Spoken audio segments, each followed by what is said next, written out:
Cleopatra, ruling more than 1,500 years before Elizabeth I, demonstrated that women could lead nations with intelligence, grace, and sometimes ruthless efficiency. Yet much of what we know about her is clouded by myths that overshadow the astonishing truths.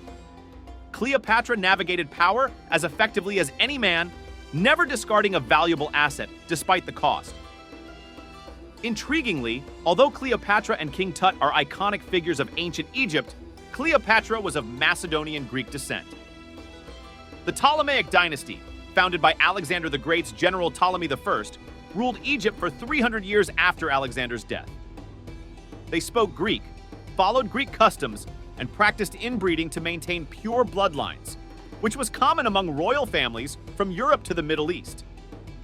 The Ptolemies, including Cleopatra, came to power through conquest, and she married her younger brothers to uphold family tradition. Modern depictions often exaggerate her beauty.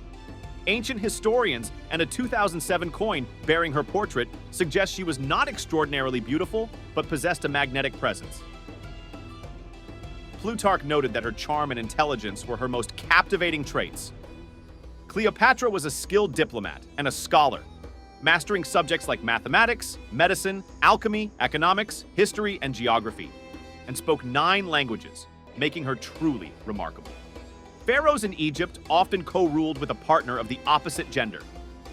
Cleopatra initially ruled with her father, Ptolemy XII, and after his death, she married her 11-year-old brother, Ptolemy XIII, as her father had decreed. Their relationship was strained, leading to conflict when Ptolemy XIII tried to seize sole control. Cleopatra enlisted Julius Caesar's help to reclaim power.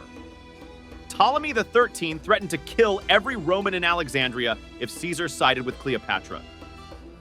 Caesar supported her, resulting in a battle where Ptolemy XIII drowned trying to escape.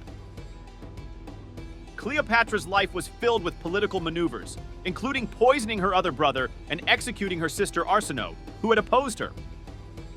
Ascent to greatness. Cleopatra was skilled in chemistry, particularly with fragrances. She used perfume strategically, dousing her ship's sails with it before meeting Mark Antony. She even owned a perfume factory near the Dead Sea, which doubled as a day spa, showing her ahead of her time ingenuity.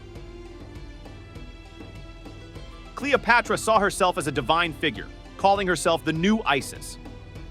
Mark Antony too embraced this divine imagery, proclaiming himself Osiris. Cleopatra wasn't confined to one deity. She famously met Antony dressed as Venus on a perfumed barge, leaving a lasting impression. One of Cleopatra's most enduring legends concerns her dramatic demise. After learning her forces were defeated by Octavian Augustus, she allegedly killed herself by holding a venomous snake to her breast. Historians debate this account, leaving room for speculation. While Cleopatra's life continues to fascinate with its mix of political savvy and drama, the exact details of her death remain unclear. Most historians agree it was self-inflicted, but she might have used poison instead of a snake. In ancient times, wives were expected to grin and bear it when their husbands strayed. So imagine how Julius Caesar's wife, Calpurnia, felt when her husband erected a gilded statue of Cleopatra in the Temple of Venus Genetrix, right next to the statue of the goddess herself.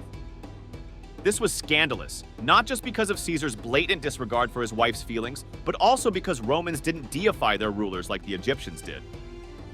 Despite the uproar, Cleopatra's statue remained in the temple for at least 200 years, likely due to her association with the goddess Isis, who had a minor cult following in Rome.